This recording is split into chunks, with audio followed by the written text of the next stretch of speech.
The history of basic income in 5 minutes.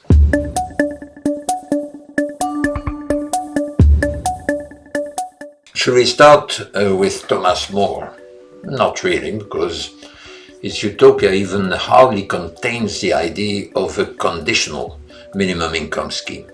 However, his friend Juan Luis Vives, in a little book on the assistance to the poor, published 10 years after Utopia in 1826, did propose systematically a minimum income scheme, but of a very conditional sort, means tested, work tested, of the same sort as the poor laws in England, which it helped inspire, and basically of the same sort as the social assistance schemes which we know even today.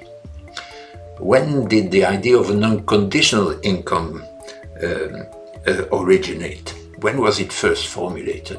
Thomas Paine, the end of the 18th century, yes, but not quite. What he proposed was a universal, unconditional basic endowment for all young people, joined with an unconditional basic pension for everyone from age 50. Someone else at about the same time, called Thomas Spence, an English teacher, did propose an unconditional basic income, a regular payment at the level of every parish in England. And the first proposal for a basic income at the national level, under the name territorial dividend, was made in 1848 by someone called Joseph Charlier in a book published in Brussels under the title Solution of the Social Problem. The same year as Karl Marx was writing, also in Brussels, his Communist Manifesto. But none of these writings had a real impact. None of them led to something like a significant public debate. The first public debate on basic income, unconditional basic income, only arose after the First World War in England. Someone called Dennis Milner, an engineer and a Quaker, had proposed it under the name state bonus, and it was even the subject of a discussion at a national convention of the Labour Party shortly after World War I. Then it disappeared. It was only advocated then on and off by some major intellectuals like G.G.H. Cole, the first holder of the chair of political philosophy at the University of Oxford, or James Mead, an economist who later got the Nobel Prize and defended that idea up to the end of his long life, at the end of the 20th century, under the name social dividend.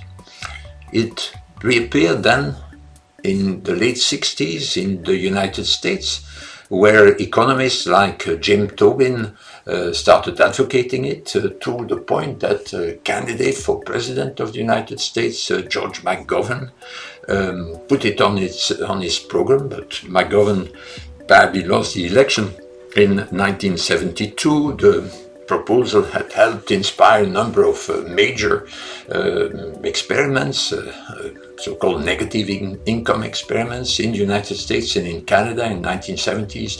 But by the time these experiments were completed, there was no longer any public interest in that idea.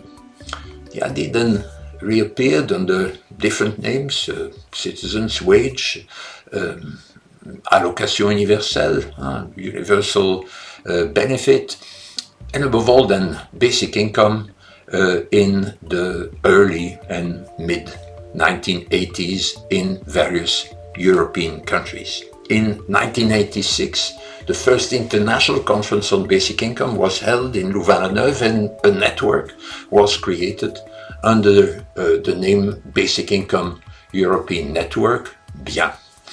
As time went on, more and more people from outside Europe joined these conferences, and in 2004 in Barcelona it was decided to turn this basic income European network into a basic income Earth network with many sections throughout the world.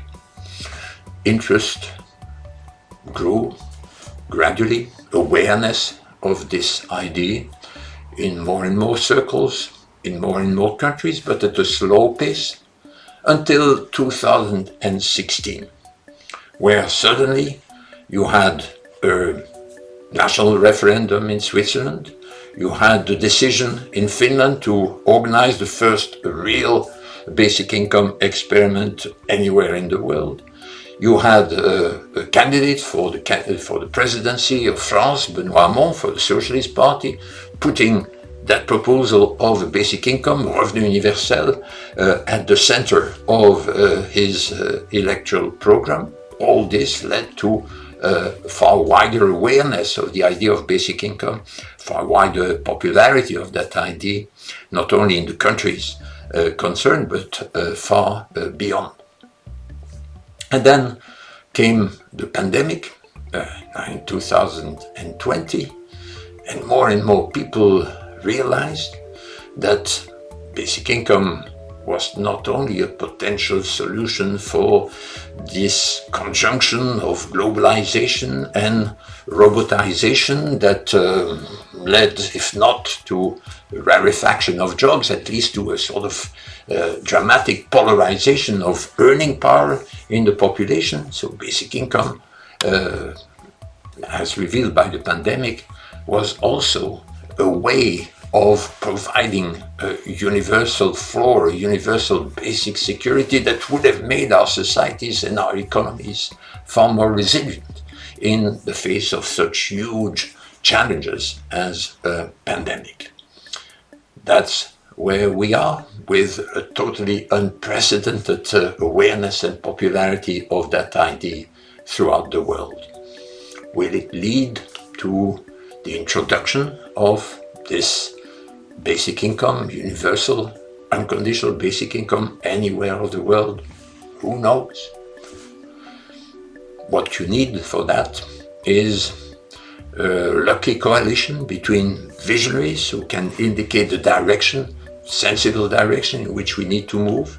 You need body kickers, people who are indignant about the present situation and provide the energy to overcome that's needed to overcome the status quo. You need thinkers who can see how it is possible to move forward by using the cracks in the current system, and then you need courageous and clever politicians who can see the point of defending that idea, of implementing it, and manage then to get it through.